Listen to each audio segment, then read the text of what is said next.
The fables that were read to us as children continue to hold their influence to this day, with tales such as Little Red Riding Hood, The Pied Piper, and Aladdin dating back to the 1600s. These stories are still referenced in modern media in the form of movies, short stories, and yes, video games. Hello, I'm GalicEnder, and did you know this avatar was inspired by the Wraith or Revenant from Scottish folklore? These spirits were the result of mistakes from witchcraft or spellcasting, with the intent of trying to achieve immortality. Their souls are taken away and condemned to never reach the spirit realm, trapped in the between state of life and death.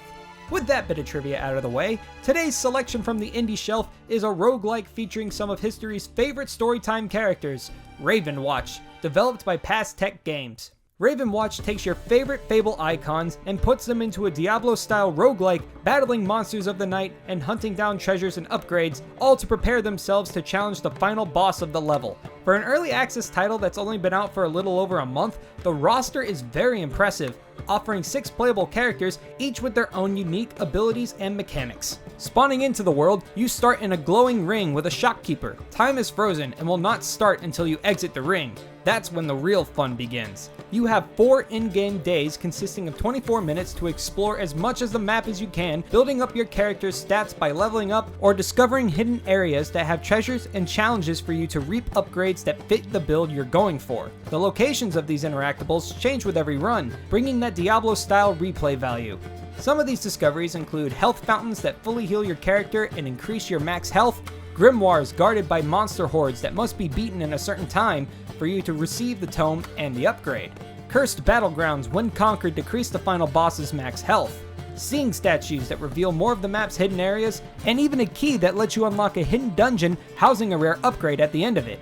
Finding treasures is not the only way to get stronger, as leveling up by defeating monsters also grants new abilities and changes how current moves work to fit your playstyle. You can also visit the shop using the gold you find along the way to purchase upgrades. These and so much more are what you need to take advantage of so you don't meet your demise at the final battle, where you will be teleported to instantly regardless of what you are doing. This layer of time tension makes the 24 minutes seem shorter than it actually is, as a majority of your focus will be less on the time and more of trying to discover as many locations as possible to improve your odds against the boss. The timer shouldn't be fully ignored though, as its properties affect some of the roster in different ways. The timer is my favorite mechanic of the game, as it controls how the characters work with the day-night cycle. For example, my favorite character Scarlet, a recreation of Little Red Riding Hood, is a stealth assassin type of character during the day, acting as a glass cannon with her dagger strikes, bombs, and invisibility.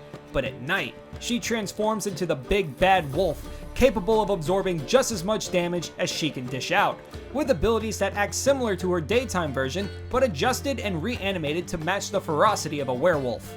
Not every character is affected by the day-night cycle, but each feels unique and replayable enough to make trying every single one of them worth it. I'm not kidding, every character is enjoyable to me, which has never happened in any roguelike I've played, so bravo developers. To name a couple more of my favorites, there's Beowulf, a brawler with a big sword and a drakeling on his back which he calls to his aid to enhance his abilities, either by fire damage or to regain lost health. Then there's the Ice Queen, who can use her fast movement to flank enemies, freeze them, and then shatter them with an explosive pulse, making for some crazy looking combos capable of destroying many enemies at once. Despite every character feeling good to play, I will admit, some feel better than others, and it's mostly the ranged characters that feel flawed. Their limited movement allows them to get swarmed really easily, and the options they have to push away foes are not as helpful as they seem. This could be different when placed in a multiplayer setting, but all my friends that have this game live in different time zones, so boo-hoo to me for being lonely. But I get around just fine playing as the close combat characters. Sure, I have to focus more on a certain build than I would when playing with others, but I was able to unlock Nightmare 3 difficulty, so it's good enough for the time being.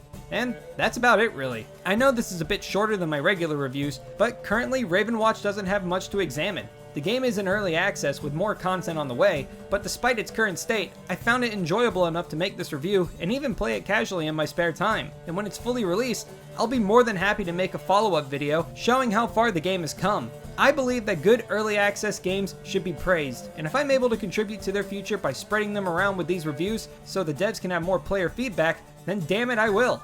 If you'd be interested in seeing that, then let me know by clicking that funny red button. Ravenswatch is an excellent roguelike, taking our favorite storytime fables and putting them into a grim setting, expressing their talents as warriors by having them scavenge the land in search of upgrades to face the primary evils of each level. I cannot wait to see the future of this game's development with more characters and levels to explore. I would recommend this title to any roguelite fan or someone that's looking for a Diablo-style game that's good to kill time. Thank you so much for watching, and I will see you in the next video. Bye! Hello. Thank you so much for watching all the way to the very end. That really does mean a lot to me. Ravenswatch was a game I just fell in love with instantly, and I cannot be more excited for its development and where it's going to go to next. But some other updates, Game Bracket 4 is in production. I've been recording for it, writing notes and little bits of the script, but it is a lot larger than I thought it was going to be, so it's going to take some time. So to keep you guys held over, expect more indie shelves to be released, which, you know, I really like making these. They're fun, they're not too hard to make, and it exposes you and myself to amazing games. So be on the lookout for more, as well as teaser trailers for Game Bracket 4. Other than that, thank you again so much for watching, and I look forward to making more videos for you all, and I hope you guys are looking forward to receiving more videos. So, see you later.